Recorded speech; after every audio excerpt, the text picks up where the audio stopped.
Hello friends, UIS के online platform पर आपका स्वागत है। इस समय हम लोग यूपी PSC के विगत वर्षों में पूछे गए प्रश्नों को हल कर रहे हैं और इन प्रश्नों के कई फायदे हैं। अगर ये प्रश्न रिपीट होते हैं तो आप इन्हें सही कर ले जाएंगे। इनसे जुड़े हुए अन्य फैक्ट जो पूछे जाते हैं, निश्चित पूछे जाते हैं, ऐसे ही प्रश्न आप लोगों की परीक्षाओं में ज़्यादा पूछे जाते हैं, उसे आप कर ले जाएंगे। परीक्षाओं में प्रश्नों के नेचर, प्रकृति किस प्रकार की पूछी जाती है, तो इसलिए आप इन प्रश्नों को गंभीरतापूर्वक हल करें और यह आपके आने वाली परीक्षाओं के लिए काफ़ी लाभदायी होगी। हम लोगों ने अभी तक 2015 तक पूछे गए प्रश्नों को हल किया। अब हम इतिहास के सेगमेंट के 2014 में जो प्रश्न पूछे गए हैं उनके विषय में चर्चा करेंगे और उनके सही उत्तरों के विषय में जानने का प्रयास करेंगे। ध्यान दीजिए, इतिहास में पूछे जाने वाले कुछ प्रश्न जो एब्सर्ड किस्म के अथवा सिर्फ फैक्ट तरीके के होते हैं, जिनके आंसर डिस्प्यूटेड होते हैं या अलग अलग जगहों पर अलग अलग मिलते हैं, तो उस पर आपको सावधानी बरतने की ये जरूरत है कि कमीशन ने जो उत्तर माना हो।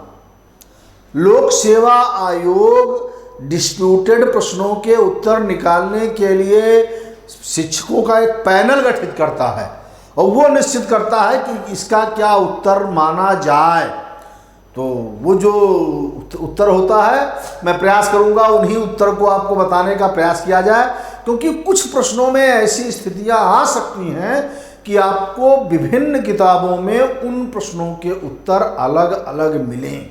तो आप उस पर परेशान ना हो, लेकिन फिर भी फैक्ट, तथ्यों को जब आप गहराई से बोधात्मक अध्ययन विषय का करेंगे तो वहाँ आपको उत्तर मिल जाएगा।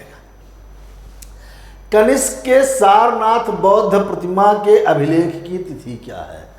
हम जानते हैं कि कनिष्क का सारनाथ से बौद्ध प्रतिमा मिला हुआ कनिष्क के समय का, जिस पर यह लिखा हुआ है कि उसने अपने राज्यारोहण के 3रे वर्ष इस प्रतिमा को कनिष्क के समय में कहीं से लाया गया और सारनाथ के बौद्ध प्रतिमा में वहां स्थापित किया गया।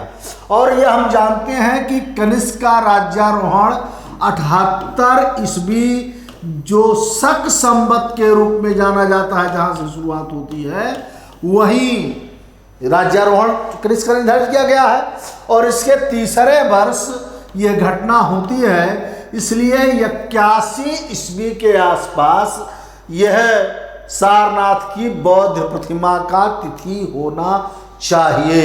आप जानते हैं कनिष्क कुषाण वंशी भीम कडफिसस के बाद कुषाण वंश का एक प्रख्यात और प्रतापी शासक हुआ, जो 78 ईस्वी में अपना राज्यारोहण कराया। इसी उपलक्ष्य में इसने एक संवत का प्रचलन किया जिसे शक संवत कहा जाता है। कनिष्क का साम्राज्य चीनी तुर्किस्तान से लेकर के और मथुरा और सारनाथ तक फैला हुआ था। पूर्व में मगध से लेकर के और पश्चिम में खोतान कासगर तक इसका साम्राज्य फैला हुआ था। माना जाता है इसने ईरान के भी शासक, पारथियाई शासक को भी हराया था, इसने चीन के भी शासक को हराया था। इसके साम्राज्य की 2 राजधानियां थीं, एक पुरुषपुर जो आज पेशावर है और दूसरी मथुरा, जो उस समय गांधार कला जैसे यूनानी प्रभाव वाली गांधार क्षेत्र कनिष्क के समय में मूर्ति कला के लिए प्रसिद्ध थी, वैसे मथुरा देसी कला के लिए प्रसिद्ध थी। कनिष्क के समय में, कुषाणों के समय में मथुरा मूर्तिकला, देसी मूर्तिकला का एक बहुत महत्वपूर्ण केंद्र के रूप में उभर रहा था। कनिष्क के दरबार में बौद्ध रत्नों की भरमार थी। अश्वघोष जैसे लोग, वसुमित्र जैसे लोग, पार्श्वनाथ जैसे लोग इसके दरबार में रहा करते थे। तो इसकी जो बौद्ध प्रतिमा है वो 81 ईस्वी के सन की आसपास की है। चलिए अगला प्रश्न है, 1306 ईस्वी सन के बाद अलाउद्दीन खिलजी के समय में दिल्ली सुल्तान और मंगोलों के बीच की सीमा क्या थी? आप जानते हैं मंगोल भी तुर्कों की तरह एक लड़ाकू जनजातियां थी। चंगेज खां, जिसे तुमचिन के नाम से भी जाना जाता है, किस तरीके से उसने खुरासान से लेकर के और मध्य एशिया तक तुर्कों के अगेंस्ट अभियान चला करके एक विशाल साम्राज्य की स्थापना की थी। ख्वारिज्म के शासक को बुरी तरीके से परास्त किया था चंगेज खां ने।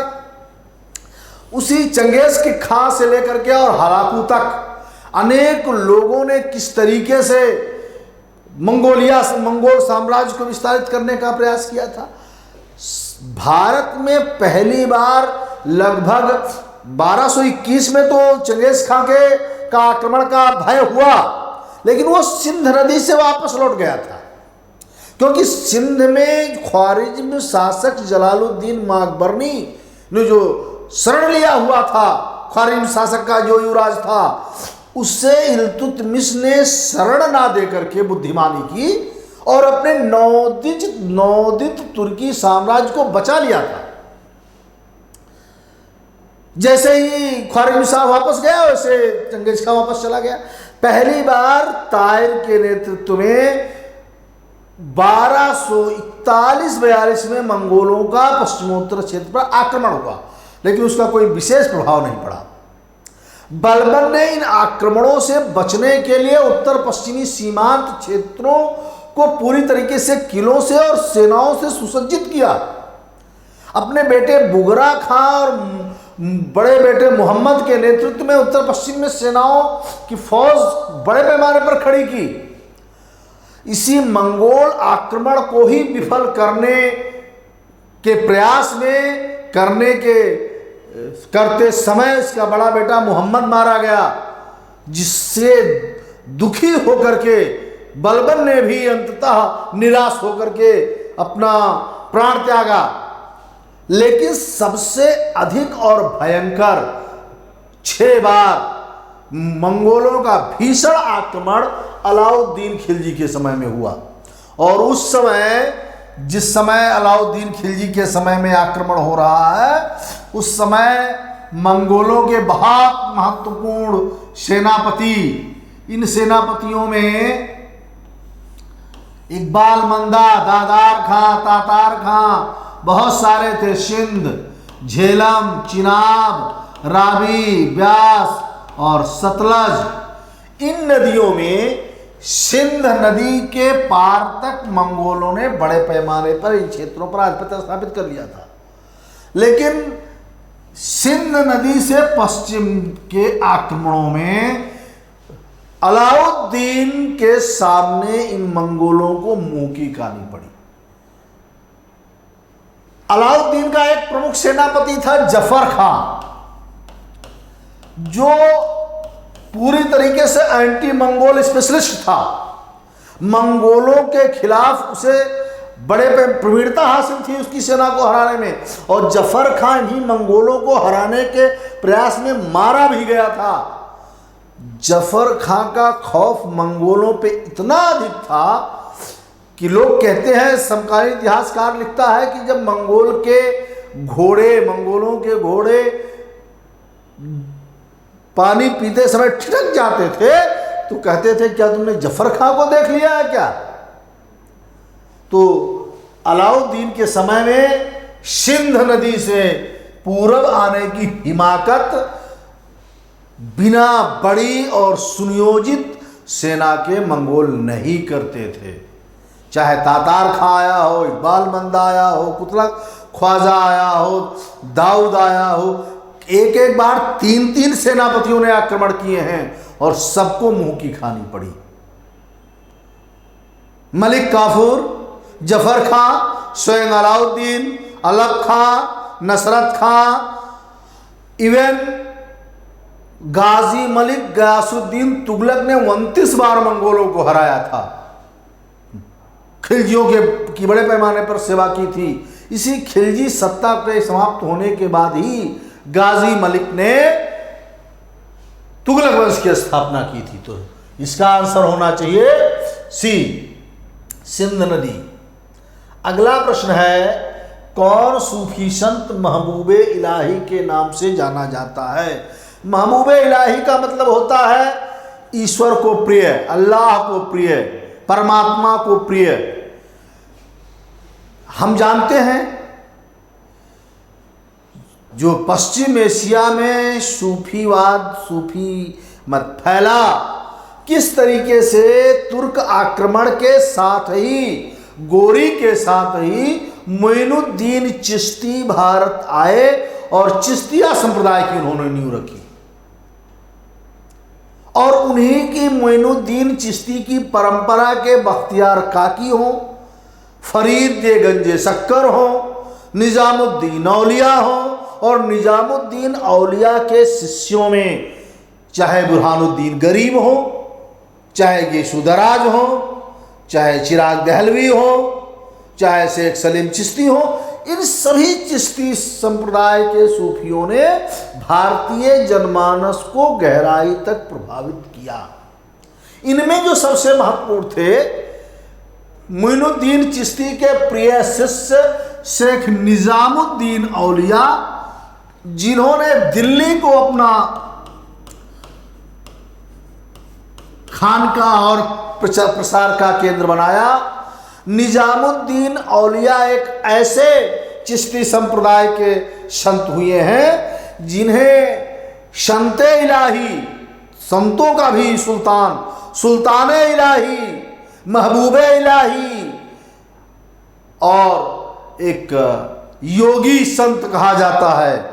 इन्होंने प्राणायाम, योग को भी, संगीत को भी सूफी मत का एक महत्वपूर्ण अस्त्र बनाने में महत्वपूर्ण भूमिका अदा की। निजामुद्दीन औलिया, जिन्हें महबूबे इलाही के नाम से जाना जाता है, जिन्हें संतों का संत कहा जाता है, जिन्हें योगी संत भी कहा जाता है, इन्होंने 6 सुल्तानों का समय देखा।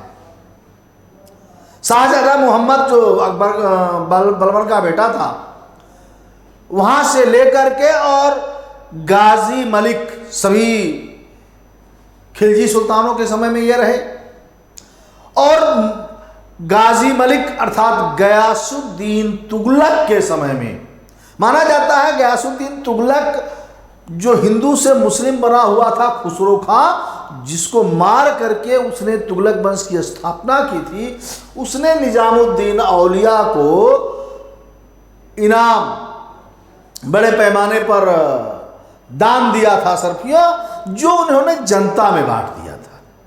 और जब ये उसके साथ बड़ी नजदीकियों के कारण गाजी मलिक जब धमकी भरा पत्र और संदेश निजामुद्दीन औलिया के पास भेजता है कि राजकोष से मिले हुए धन को आप वापस करें शेख, अन्यथा आपको राजदंड भुगतना पड़ेगा, तो कहा जाता है कि निजामुद्दीन औलिया ने गाजी मलिक उर्फ गयासुद्दीन तुगलक के इस धमकी और संदेश के उत्तर में कहा, हुनूज दिल्ली दूरस्त, दिल्ली तो अभी आपके लिए दूर है।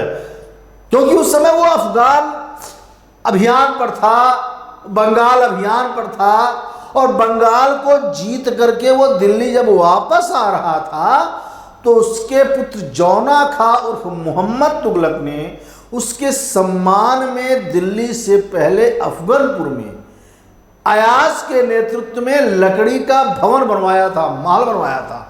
और माना जाता है बंगाल से लाए हुए हाथियों के प्रदर्शन के दौरान लकड़ी का वो महल भरभरा के गिर गया और निजामुद्दीन औलिया की वो वाणी सत्य हो गई, अर्थात वह दिल्ली नहीं पहुंच सका सुल्तान गयासुद्दीन तुगलक, और वहीं महल में दब करके मर गया। कहा जाता है इतने प्रिय और नजदीकी शिष्य इसके मध्यकालीन सल्तनतकालीन प्रसिद्ध लेखक हिंदी के प्रणेता अमीर खुसरो थे। जिन्होंने बहुत सारी किताबें, तुगलकनामा, खज़ाइनुल फतह, नुहू सिपर, आसिका, बहुत सारी किताबें लिखी हैं, मध्यकालीन इतिहास के जानने के आधार थे उनकी पुस्तकें। उन्होंने भी निजामुद्दीन औलिया के मरने के बाद प्राण त्याग दिया। निजामुद्दीन औलिया चाहते थे उनके मकबरे न बनाए जाएं, फिर भी मोहम्मद तुगलक ने दिल्ली में निजामुद्दीन औलिया के मकबरे का निर्माण कराया। इस प्रश्न का उत्तर होगा शेख निजामुद्दीन औलिया। इन्हें महबूबे इलाही के नाम से जाना जाता था। ख्वाजा मोइनुद्दीन चिश्ती ये पहले चिश्ती संत थे, हारूनी के शिष्य थे, जो मोहम्मद गोरी के समय में 1193 ईस्वी में भारत आए और अजमेर को इन्होंने अपना कार्यस्थल बनाया। अजमेर में आज भी इनकी मज़ार है, जहाँ प्रतिवर्ष उर्स लगता है और देश विदेश के लोग वहाँ इनका दर्शन करने आते हैं। बाबा फरीद ख्वाजा मोइनुद्दीन चिश्ती के प्रसिद्ध शिष्य थे। बलबन ने अपनी बेटी की भी शादी इनसे की थी। बख्तियार काकी के समकालीन थे, जो गुरु नानक और विभिन्न गुरु ग्रंथ साहब में जिन जिन महान लोगों के उपदेशों का संकलन किया गया है, माना जाता है उनमें बाबा फरीद, जिसे फरीदे गंजे शक्कर के नाम से जाना जाता था, इनके भी उपदेश उस गुरु ग्रंथ साहब में उपलब्ध है, जिसे सिखों के 5वें गुरु अर्जुन देव ने संकलित किया था और जिसे खुसरो, जहांगीर के विद्रोही पुत्र खुसरो को प्रशय देने के कारण आरोप में जहांगीर ने मृत्युदंड दिया था गुरु अर्जुन देव के। उनके द्वारा संकलित गुरु ग्रंथ साहब में फरीद के भी उपदेश मिलते हैं। कुतुबुद्दीन बख्तियार काकी ख्वाजा मोइनुद्दीन चिश्ती के प्रसिद्ध शिष्यों में थे, जो कुतुबुद्दीन ऐबक और इल्तुतमिश के समकालीन थे। माना जाता है बख्तियार काकी की ही याद में कुतुबुद्दीन ऐबक ने दक्षिणी दिल्ली मेहरौली में कुतुब मीनार का निर्माण आरंभ कराया, जिसे इल्तुतमिश ने पूरा कराया। और फिरोज तुगलक और सिकंदर लोदी को श्रेय है कि उन्होंने इसके मरम्मत करा करके और इसके मंजिलों में बढ़ोतरी। तो महबूबे इलाही। अगला प्रश्न है, ख्वाजा मोइनुद्दीन चिश्ती किसके शिष्य थे? आप जानते हैं ख्वाजा मोइनुद्दीन चिश्ती मोहम्मद गोरी के साथ 1193 ईस्वी में भारत आए और अजमेर में इन्होंने अपने खानकाह और कार्यक्षेत्र बना करके अपने मत का प्रचार और प्रसार किया। भारत में सबसे अधिक चिश्तिया संप्रदाय ही प्रकाश में आई। यह राज सोहरावर्दियों की तरह राजकार्य अथवा राज्य अधिकारी का पद स्वीकार नहीं करते थे। ये शुद्ध संतों की भांति, पीरों की भांति धार्मिक मामलों से ही सिर जुड़े रहे। इन्होंने राजमहल का, राज अधिकार का त्याग किया। इनके प्रमुख गुरु ख्वाजा उस्मान हारूनी थे। ख्वाजा मोइनुद्दीन चिश्ती के घूमते हुए ख्वाजा मोइनुद्दीन चिश्ती हारूनी सबसे पहले उस्मान हारूनी के ही पास गए थे। उनसे ही प्रभावित हुए थे और उन्हें ही अपना पीर अर्थात गुरु इन्होंने बनाया। उनके निर्देशन में ही इन्होंने सूफी अपने मत के प्रचार प्रसार की प्रक्रिया को आगे बढ़ाई। इसीलिए कहा जाता है ख्वाजा मोइनुद्दीन चिश्ती ख्वाजा उस्मान हारूनी के शिष्य थे। अगला प्रश्न है, बंगाल विभाजन के समय बंगाल का लेफ्टिनेंट गवर्नर था। आप जानते हैं कांग्रेस के गठन के साथ ही शुरू में 2 वर्ष तक 85 और 86, जो 85 में मुंबई अधिवेशन हुआ और 86 में जो कलकत्ता अधिवेशन हुआ, यहां तक तो अंग्रेजों और कांग्रेस के संबंध अच्छे रहे, लेकिन जो तीसरा मद्रास में अधिवेशन हुआ, यहीं से संबंध बिगड़ गए और कांग्रेस के तत्कालीन अंग्रेजों के, ब्रिटिश सरकार के तत्कालीन वायसराय इस प्रयास में थे कि कांग्रेस को तोड़ दिया जाए, भारतीयों को जो थोड़ा बहुत अधिकार है वो भी हटा लिया जाए। इसी प्रकार का एक अति साम्राज्यवादी सोच का व्यक्ति था करजन, जो भारतीय राष्ट्रवाद को कुचलना चाहता था, भारतीय राष्ट्रवाद को खत्म करना चाहता था, भारतीय राष्ट्रवाद को दबाना चाहता था।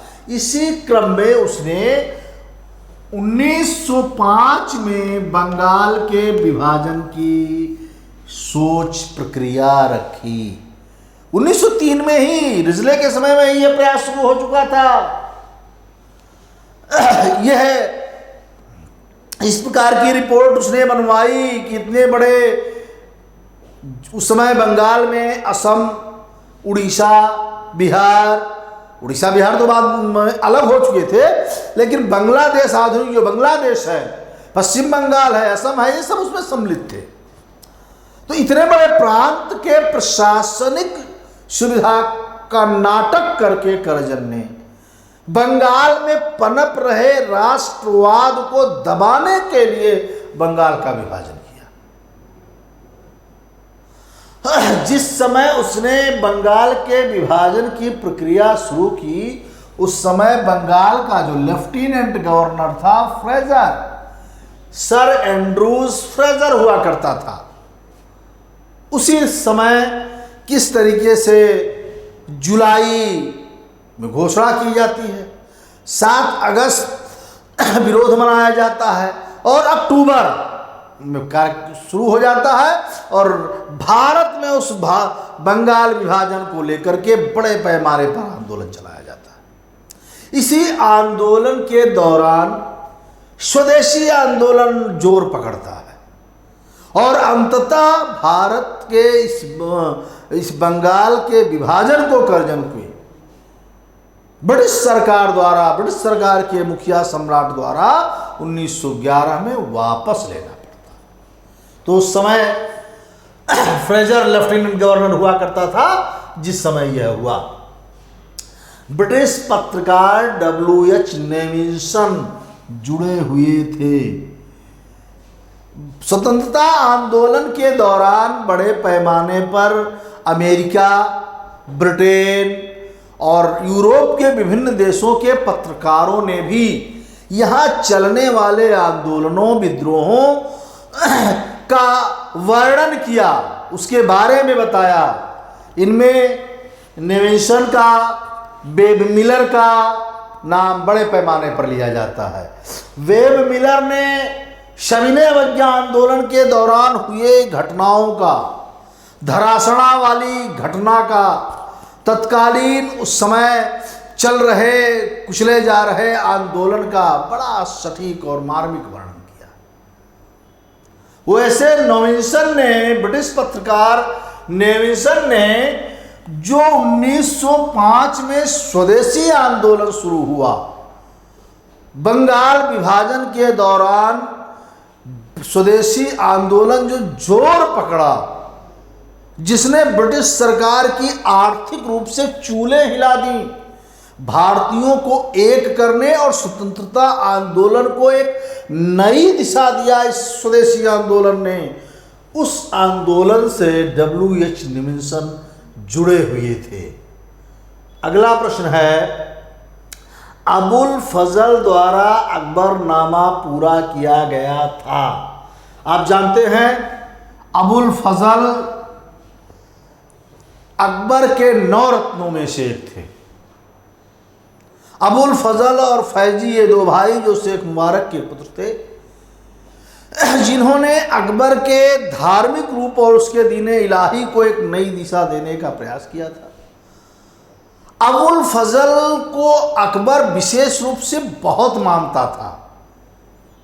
जब दक्षिण से बुंदेलखंड से वापस आ रहे थे मालवा से अबुल फजल, तो 1603 के आसपास सलीम जो विद्रोह करके उस समय इलाहाबाद में रह रहा था, उसी के निर्देश पर वीर सिंह बुंदेला ने अबुल फजल की हत्या कर दी। बहुत क्रोधित हुआ अकबर। इस घटना से अबुल फजल की सलीम जहांगीर द्वारा हत्या कराए जाने से इतना दुखी हुआ था अकबर कि एक बार उसके दिमाग में जहांगीर को गद्दी न दे करके जहांगीर के बड़े बेटे खुसरो को गद्दी देने का विचार आ चुका था। फिलहाल अबुल फजल अकबर के समय का प्रसिद्ध इतिहासकार योग्य उसके 9 रत्नों में से एक था। उसी ने अकबरनामा आईने अकबरी की रचना की, जो 1590 से लेकर के 1596 तक लगभग 7 वर्षों में विभिन्न खंडों में अकबर के समय के समस्त राजनीतिक, सामाजिक, आर्थिक और सांस्कृतिक घटनाओं का बहुत महत्वपूर्ण और विस्तृत वर्णन प्रस्तुत करता है। अकबर स्वयं इतिहास में रुचि लेता था। उसने स्वयं इतिहास लिखने के लिए प्रेरित किया था। उसने अपनी बुआ गुलबदन बेगम को भी हुमायूं के समय का इतिहास लिखने के लिए प्रेरित किया था, और गुलबदन बेगम ने हुमायूं नामा लिख करके हुमायूं के समय के महत्वपूर्ण घटनाओं को एक रूप देने का प्रयास किया था। तो अबुल फजल द्वारा अकबरनामा 7 वर्षों में पूरा किया गया। बिना बेगार के किसने सुदर्शन झील का जीर्णोद्धार कराया? आप जानते हैं सुदर्शन झील सौराष्ट्र अर्थात आज के गुजरात के सिकता और पलासनी नदियों के बीच उर्जयत पर्वत पर किसानों के लिए एक महत्वपूर्ण झील था, जिसका निर्माण सबसे पहले चंद्रगुप्त मौर्य के समय में उसके सौराष्ट्र के प्रांतपति पुष्यगुप्त ने किया था। यह झील कब प्रकाश में आई? चंद्रगुप्त मौर्य के समय में। सौराष्ट्र उस समय अर्ध स्वायत्त प्रांत हुआ करता था, और उसी सौराष्ट्र प्रांत के सिकता पलासनी नदियों के बीच उर्जयत पर्वत के पास इस सुदर्शन झील का निर्माण पुष्यगुप्त ने किया। अशोक के समय में इस झील में समस्या आई, और अशोक के समय का जो वहां का प्रांतपति था तुषास्प ने उस सुदर्शन झील का पुनर्निर्माण कराया। सौराष्ट्र प्रांत का अशोक का प्रांतपति था तुषास्प। तीसरी बार यह सुदर्शन झील सौराष्ट्र के गुजरात के कादरपक वंशी शासक रुद्रदामन प्रथम के समय में पुनः टूट गई, और रुद्रदामन के आदेश से रुद्रदामन के सौराष्ट्र के प्रांतपति सुविशाख ने बिना जनता से कोई कर लिए, बिना बेगार के सुदर्शन झील का पुनर्निर्माण कराया, जीर्णोद्धार कराया। ये रुद्रदामन से पता चलता है। रुद्रदामन का जो 150 ईस्वी का जूनागढ़ अभिलेख है, जिसमें चंद्रगुप्त अशोक का नाम मिलता है, उस अभिलेख में इस बात का उल्लेख है कि मौर्यकालीन झील टूट गई और बिना जनता से कर लिए बिना बेगार के सुविशाख ने उसका जीर्णोद्धार कराया। अंतिम रूप से इस सुदर्शन झील के बारे में गुप्त वंशी प्रख्यात शासक स्कंदगुप्त के सौराष्ट्र के जूनागढ़ अभिलेख से पता चलता है। स्कंदगुप्त का जूनागढ़ अभिलेख बताता है कि उसके समय में सौराष्ट्र का प्रांतपति चंद्रगुप्त मौर्य के समय, स्कंदगुप्त के समय में, उसी के समय में चंद्रगुप्त का चक्रपालित का नाम मिलता है, पर्णदत्त का नाम मिलता है। स्कंदगुप्त का सौराष्ट्र का प्रांतपति पर्णदत्त था। पर्णदत्त के समय में भी, स्कंदगुप्त के समय में भी इस झील में प्रॉब्लम आई और पर्णदत्त ने वहां उस झील का जीर्णोद्धार कराया और पर्णदत्त के पुत्र चक्रपालित ने इस झील के किनारे विष्णु मंदिर का निर्माण किया। इस प्रकार से 4 शासकों का उल्लेख चंद्रगुप्त मौर्य, अशोक, रुद्रदामन प्रथम और स्कंदगुप्त के अभिलेखों में उनके समय में इस सुदर्शन झील का उल्लेख मिलता है, जो प्राचीन काल में किसानों के सिंचाई और जल व्यवस्था हित के लिए मौर्यों के समय में बनाई गई थी। तो चंद्रगुप्त मौर्य के समय में प्रकाश में आई थी, बिंदुसार के समय में इसमें कुछ नहीं हुआ था, अशोक के समय में तुषार ने भी इसमें जीर्णोद्धार कराया था। अगला प्रश्न है, दस्तार बंदगान कौन कहलाते थे? इंपॉर्टेंट। दिल्ली सल्तनत में वहां के राज व्यवस्था, शासन व्यवस्था में जो स्थान खलीफा का था, जो स्थान अमीरों का था, वही स्थान अमीरों जैसा ही स्थान उलेमाओं ने भी ग्रहण कर रखी थी। खासकर फिरोज तुगलक के समय में उलेमाओं का प्रभाव बढ़ गया था। जब जब शरिया को शासन का आधार बनाया गया, ऐसा फिरोज तुगलक और सिकंदर लोदी के समय में ज्यादा हुआ। ये दोनों असहिष्णु शासक थे। इनके समय में उलेमाओं का प्रभाव बढ़ा और राजनीतिक मामलों में इनके हस्तक्षेप बढ़े। इल्तुतमिश भी उलेमाओं की बात मानता था, लेकिन उसी हद तक जिस हद तक उन्हें आवश्यकता राज्य में महसूस होती थी। इन उलेमाओं ने इल्तुतमिश को सुझाव दिया था कि दारुल हर्ब को दारुल इस्लाम में बदलने की जरूरत है और इसके लिए दिल्ली के समस्त हिंदुओं को मुसलमान में तब्दील होने का आदेश दिया जाए। इल्तुतमिश ने ऐसा करने से इनकार कर दिया। उसने कहा, हम दाल में नमक के बराबर हैं, यह अव्यवहारिक होगा। बलबन एक ऐसा व्यक्ति था जिसने अपने राजत्व सिद्धांत में उलेमा के अनावश्यक हस्तक्षेप को नकार दिया। धर्म को राजनीति से ऊपर नहीं होने दिया और अलाउद्दीन, जिसका राजत्व सिद्धांत बलबन के राजत्व से एक कदम आगे था, जिसके राजत्व सिद्धांत का मुख्य आधार शक्ति और निरंकुशता थी, उसने धर्म को राजनीति से अलग कर दिया। उसने कभी भी उलेमा को महत्व नहीं दिया और उसने राज्य के आगे धर्म को सेकेंडरी स्थान दिया।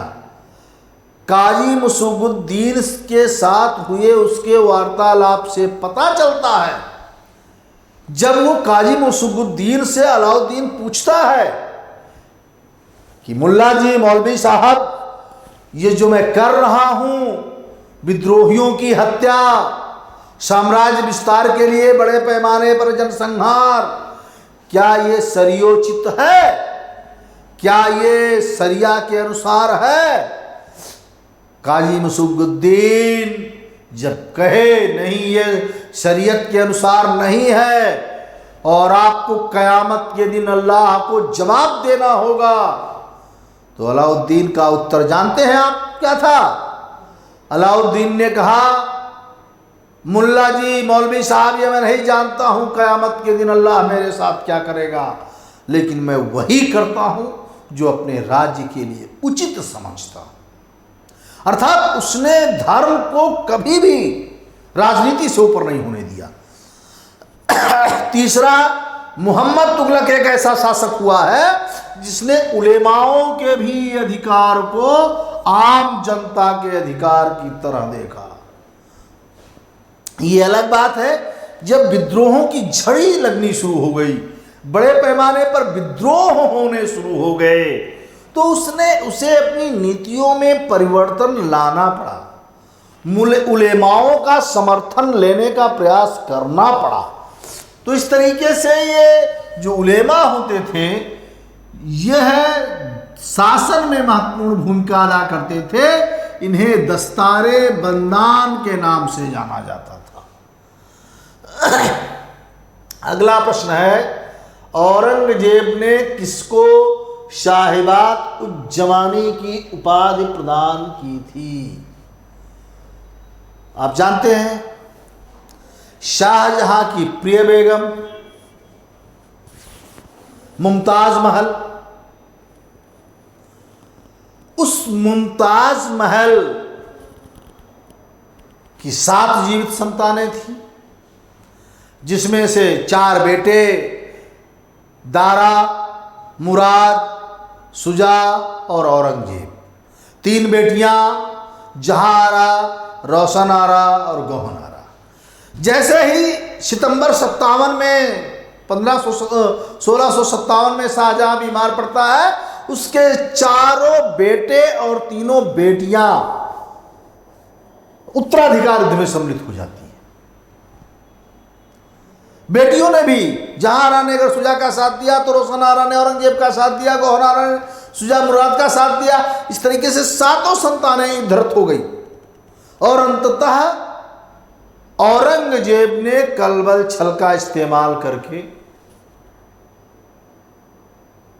शामूगढ़ और दौराई युद्ध के माध्यम से दारा को परास्त करके शाहजहां को कैद करके आगरा के किले में बंद कर दिया और सत्ता को हस्तगत कर ली। अंतिम शक्तिशाली शासक, मुगल शासक, जिसने सबसे अधिक 1658 से लेकर के 1707 तक शासन किया, उसी ने जहांआरा, जो सबसे बड़ी बेटी थी शाहजहां की, जब उसे औरंगजेब ने कैद में डाला तो उसकी यही बेटी जहांआरा ही उसकी मरते दम तक 1666 तक उसका साथ दी, उसकी सेवा की, उसे ही साहिबात उज्जमानी के रूप में जाना जाता है, ये उपाधि प्रदान की गई। मरते समय दुखी होकर के इसने कहा था कि हमारे कब्र पर कोई इमारत ना बनाई जाए। खुले मैदान में आज भी दिल्ली में इसकी कब्र है। सबसे बड़ी बेटी जहांआरा थी, एक उसकी बेटी रोशन आरा थी जो औरंगजेब का साथ देती थी। शाइस्ता खां औरंगजेब का मामा था, जिसे शिवाजी ने 1663 ईस्वी में पूना में अचानक आक्रमण करके घायल कर दिया था। औरंगजेब इससे नाराज होकर के इसे दक्षिण के सूबेदार पद से हटा करके बंगाल का सूबेदार बना दिया था, जहां इस शाइस्ता खां ने बंगाल में अंग्रेज़ों को ना सिर्फ बहुत सारी रियायतें प्रदान की थी, अपितु बहुत सारे क्षेत्रों को जीत करके मुगल राज्य में मिलाया था। अमीन खां उस समय का एक प्रसिद्ध अमीर हुआ करता था, सरदार हुआ करता था। सरदार हुआ करता था। अगला प्रश्न है, महात्मा गांधी के साथ निम्नलिखित मुसलमानों में से किसने बाल गंगाधर तिलक की अर्थी उठाई थी? इंपॉर्टेंट प्रश्न है। आप जानते हैं महाराष्ट्र के चित्पावन ब्राह्मणों में से एक फर्स्ट फेज इंडियन स्ट्रगल के भारतीय स्वतंत्रता संघर्ष के प्रथम चरण के प्रतिक्रिया स्वरूप जिस एक्सट्रीमिस्ट नेशनलिस्ट युग का आगमन होता है, जो लाल बाल पाल बंकिम चंद्र चटर्जी जैसे लोगों द्वारा आगे बढ़ाया जाता है, उनमें सबसे मुखर और उग्र और तेज आवाज जो था वो बाल गंगाधर तिलक का था। इन्होंने गणेश महोत्सव, शिवाजी महोत्सव के माध्यम से महाराष्ट्र की जनता में जन चेतना फैलाने का प्रयास किया था। महाराष्ट्र में जन जागरूकता राष्ट्रवाद को आगे बढ़ाने में महत्वपूर्ण भूमिका अदा की। आप जानते हैं इन्हीं के प्रयासों से 1904, 5 और 6 तक के अधिवेशनों में बंगाल विभाजन बंग भंग की रोष में तीव्र आवाज दिखाई देती है। जो स्वदेशी का प्रस्ताव होता था, जो स्वराज का प्रस्ताव होता था, जो राष्ट्रीय शिक्षा का प्रस्ताव होता था, इन सभी प्रस्तावों को इन्हीं के प्रयासों से पास किया गया। साथ में सूरत अधिवेशन में कांग्रेस का विभाजन हो जाता है, इन्हें मांडले जेल में भेज दिया जाता है। 6 वर्ष बाद वापस आते हैं और इनके और एनी बेसेंट के प्रयासों से 1916 में अंबिका चरण मजूमदार की अध्यक्षता वाले लखनऊ अधिवेशन में पुनः दोनों नरम पंथ और गरम पंथ एक होते। तिलक का बहुत बड़ा योगदान था। इसके बाद तिलक कांग्रेस का एक अंग बन जाते हैं। ये अलग बात है कि इन्होंने जो अप्रैल में अपना होम रूल लीग शुरू किया वो कांग्रेस के मंच से और कांग्रेस के समर्थन से नहीं, एनी बेसेंट कांग्रेस से, लेकिन इन्होंने कांग्रेस से अलग हट करके स्वयं शुरू किया था। 1919 में एनी बेसेंट ने वापस ले लिया था उसे, जब अगस्त घोषणा हुई 1917 में, और 1917 के अधिवेशन की अध्यक्षता भी एनी बेसेंट को दी गई थी, जो कलकत्ता में हुआ था। लेकिन इन्हें वेंटोइन चिरोल पर मानहानि के मुकदमा चलाने के चक्कर में लंदन जाना पड़ा था, इसीलिए निष्प्रभावी हो गया था इनका home rule league. Gandhi ji खुद इनसे प्रभावित थे। तिलक के से गांधी का वैचारिक मतभेद था। गांधी पूरी तरीके से अहिंसकवादी थे, और जबकि तिलक राष्ट्र के और स्वतंत्रता को प्राप्त करने के लिए किसी भी प्रकार के साधन को बुरा नहीं मानते थे।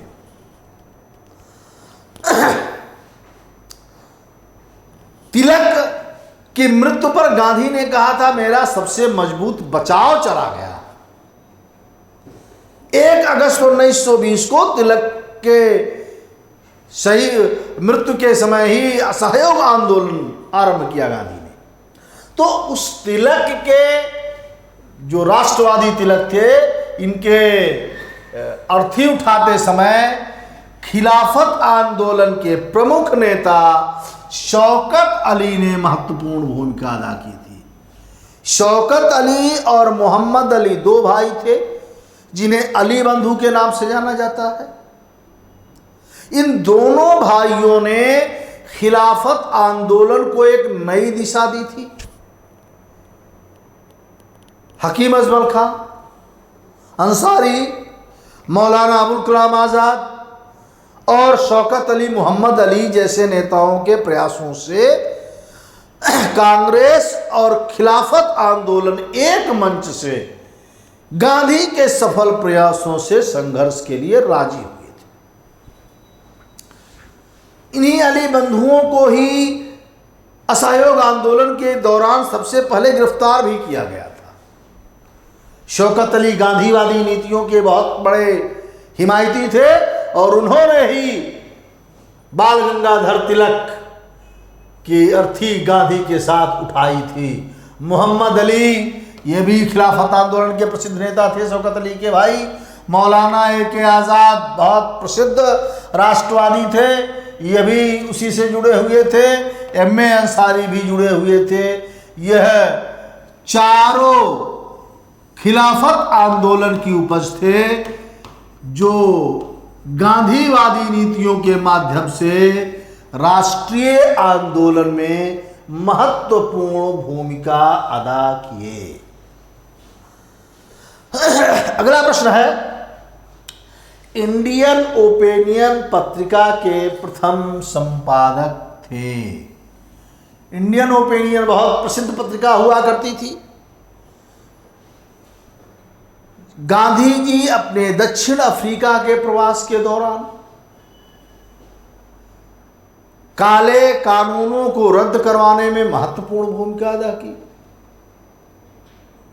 दादा अब्दुल्ला के मुकदमे के चक्कर में 1893 में जाते हैं ये अफ्रीका और वहीं रह जाते हैं। फीनिक्स फार्म, नटाल कांग्रेस जैसे संस्थाओं का गठन करके और ब्रिटिश कानूनों के अगेंस्ट अफ्रीकियों का साथ देते हैं और भेदभाव के अगेंस्ट संघर्ष करते हैं। उसी क्रम में इंडियन ओपिनियन पत्रिका जो निकाली गई थी उनके दक्षिण अफ्रीका के दौरान, उसके संपादक मनसुख लाल नजर जी हुआ करते थे और जिसने उस समय के राजनीतिक घटनाओं को चित्रित करने में, वर्णित करने में महत्वपूर्ण भूमिका अदा की थी। अगला प्रश्न है, दादा भाई नेरोजी के विषय में निम्नलिखित में से कौन सा एक कथन असत्य है? आप जानते हैं, भारत के grand old man of India, Bharat के वयोवृद्ध नेता, पारसी समाज के अगुआ, जिन्होंने ब्रिटेन में भी भारत के प्रति एक सॉफ्ट कॉर्नर पैदा करने में महत्वपूर्ण भूमिका अदा की, जिन्होंने भारतीय आर्थिक राष्ट्रवाद को एक नई दिशा देने का प्रयास किया, जिनके सबसे महत्वपूर्ण जो योगदान grand old man of India दादा भाई नेहरू का भारतीय राष्ट्रवाद में है, उन्होंने इंडियन इकोनॉमी तंत्र को, जो शोषणवादी विचारधारा थी अंग्रेजों की, जो वेल्थ ड्रेन था, धन निष्कासन के सिद्धांत को प्रतिपादित करके भारतीय आर्थिक राष्ट्रवाद को एक नया आधार इन्होंने दिया था। Poverty and British rule of India के माध्यम से यह दिखाने का प्रयास किया इन्होंने कि किस तरीके से बिना प्रतिफल के भारत अपनी संपदा को ब्रिटेन को लुटा रहा है और जिसका बड़ा भीषण प्रभाव आने वाले समय में भारतीय अर्थव्यवस्था पर पड़नी है, जिसे इन्होंने इविल्स ऑफ इविल्स, अनिष्टों का अनिष्ट कहा,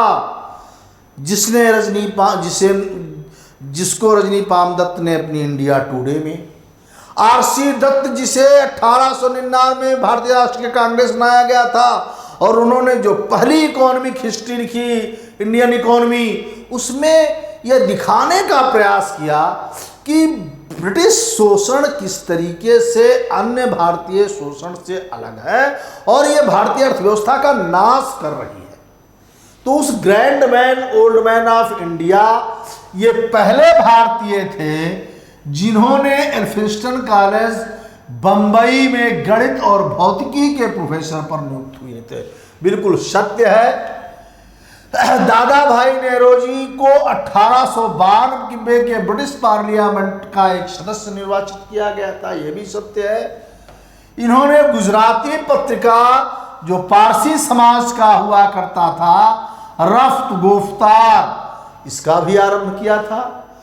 उन्होंने 4 बार भारतीय राष्ट्रीय कांग्रेस की अध्यक्षता की, नहीं, इन्होंने सिर्फ 3 बार 1886 में, 1893 में और 1906 में, सिर्फ 3 बार। कलकत्ता अधिवेशन 1886 में बहुत, जिसमें डफरिन ने garden party, tea garden party, चाय नाश्ता कराया था भारतीय सदस्यों को। 93 में भी इन्होंने किया, और 1906 में जहां स्वराज हो रहा है, स्वराज की पहली बार शब्द का इस्तेमाल हो रहा है, प्रस्ताव लाया जा रहा है, कलकत्ता अधिवेशन, इसकी भी अध्यक्षता grand old man of India दादा भाई नौरोजी ने किया। अर्थात यह कथन असत्य है, इन्होंने 4 नहीं 3 बार भारतीय राष्ट्रीय कांग्रेस की अध्यक्षता की। पहले अध्यक्ष कौन थे? व्योमेश चंद्र बनर्जी, WC बनर्जी।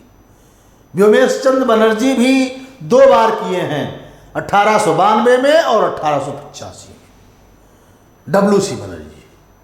अगला प्रश्न है, भारतीय राष्ट्रीय कांग्रेस का अंतिम अधिवेशन जिसमें बाल गंगाधर तिलक ने भाग लिया था। तिलक एक ऐसे प्रसिद्ध और महान नेता थे जिन्हें भारतीय राष्ट्रीय कांग्रेस का अध्यक्ष बनने का मौका नहीं मिला। ये प्रारंभ से लेकर के 1907 जो रास बिहारी घोष के समय में सूरत अधिवेशन हुआ था तब तक, और पुनः जब दोनों एक हुए थे लखनऊ अधिवेशन अंबिका चरण मजूमदार के नेतृत्व में 1916 में, उसी बीच में अलग रहे, फिर कांग्रेस के ये सदस्य बने रहे। लाला लाजपत राय तो जो 1920 का अधिवेशन हुआ था मुंबई में, वो विशेष अधिवेशन उसकी अध्यक्षता किए थे, लेकिन तिलक कभी भारतीय राष्ट्रीय कांग्रेस के अध्यक्ष नहीं रहे। अंतिम रूप से बाल गंगाधर तिलक जो अमृतसर अधिवेशन 1919 का हुआ नवंबर दिसंबर में, यही इनका अंतिम अधिवेशन था। इसके बाद ये लंदन चले गए, बेंटोचरोल पर मुकदमा करने, और अगस्त 20 में 1920 में इनकी मृत्यु हो गई। इस तरीके से भारतीय राष्ट्रीय कांग्रेस का अंतिम अधिवेशन जिसमें बाल गंगाधर तिलक ने भाग लिया था, अमृतसर अधिवेशन 1919 माना जाना चाहिए। अगला प्रश्न है, महात्मा गांधी ने अपनी निम्न पुस्तकों में से किसमें ब्रिटिश पार्लियामेंट को बाझ और बेश्या कहा है? महात्मा गांधी की सत्य के प्रयोग, हिंद स्वराज जैसे महत्वपूर्ण पुस्तकें लिखी, माई एक्सपेरिमेंट विथ ट्रूथ में उन्होंने अपने बारे में काफ़ी कुछ उद्घाटित करने का प्रयास किया। जिस समय वो दक्षिण अफ्रीका से भारत लौट रहे थे उस समय भी अपने सत्याग्रह विचारों और दक्षिण अफ्रीका के दौरान अपने प्रयोगों और अनुभवों को उन्होंने अपनी प्रसिद्ध पुस्तक हिंद स्वराज में व्याख्यायित करने का प्रयास किया। उसी हिंद स्वराज पुस्तक में महात्मा गांधी ने ब्रिटिश पार्लियामेंट को बाझ और बेश्या जैसे शब्दों से संबोधित करने का प्रयास किया, संबोधित किया है। अगला प्रश्न है,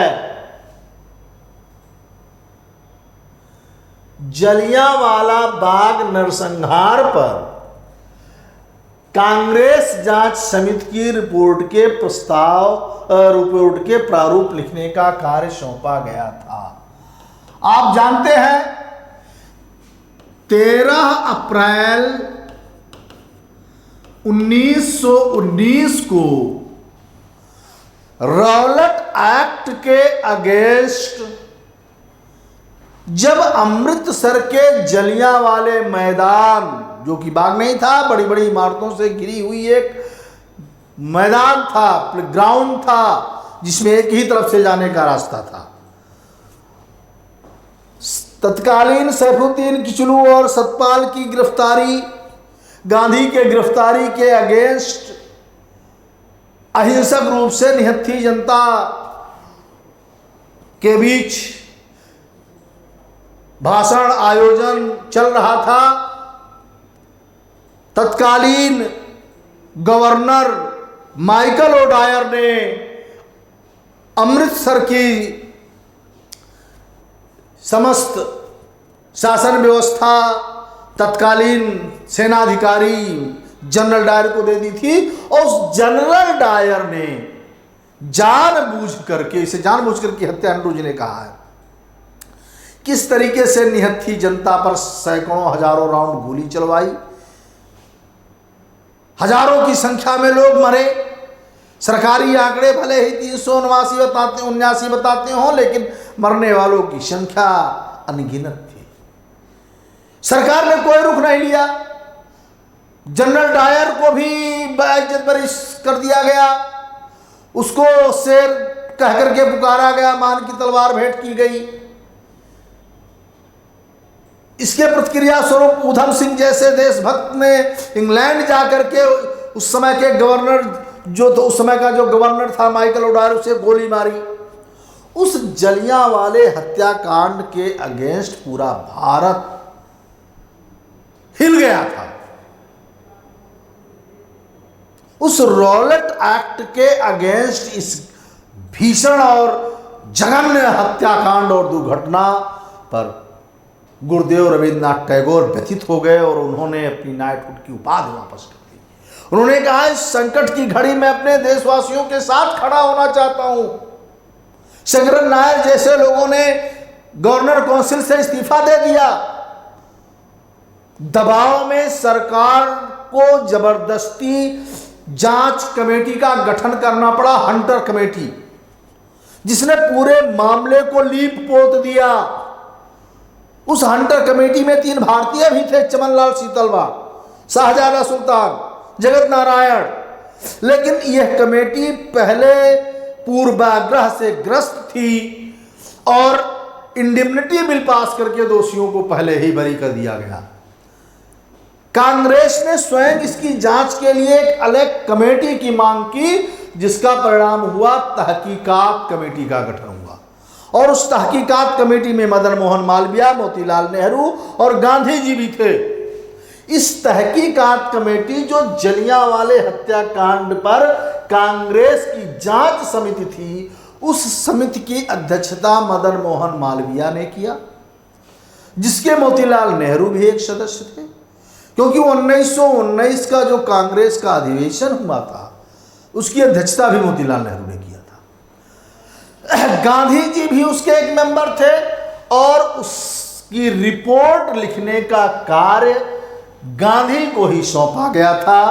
जलियांवाले जो तहकीकात कमेटी थी, उस तहकीकात कमेटी की जांच समिति की रिपोर्ट का जो प्रारूप लिखना था, ये के गांधी मोहनदास करमचंद गांधी को लिखा जाना था, उन्हीं द्वारा लिखा गया।